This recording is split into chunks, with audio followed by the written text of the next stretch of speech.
Let's say we wanted to absorb something into ourselves to keep with us forever.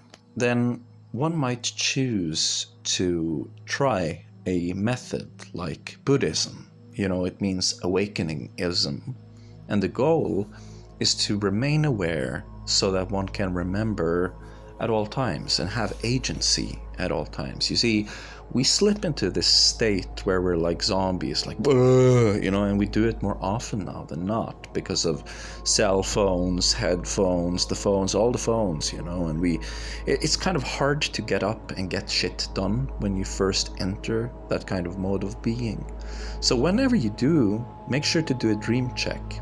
And let's say whatever we want to do, we want to have the right understanding of it, right thought about it, the right speech about it, the right action, the right livelihood, right effort, before we go into the mindfulness aspect of the quality of it, like sitting in deep meditation, emptying your mind through deprivation. Now, finally, we can use those headphones.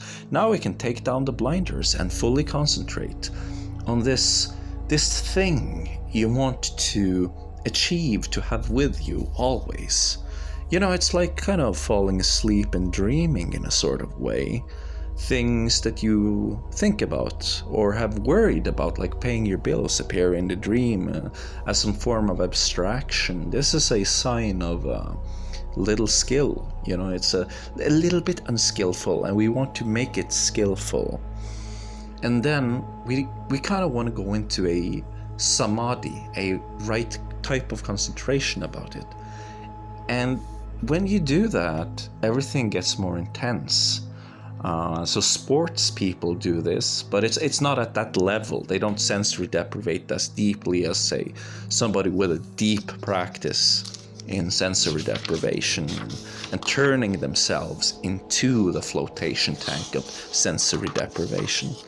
But still, they have the right thought, they have the right understanding of what they're trying to do, because they're sports people, a basketball player or a skier or a martial artist. So when they go into this kind of absorption, you see they start moving, and that's one level of it. Like, and now you're gonna kick, and you see his leg starts to move. It does a little kick.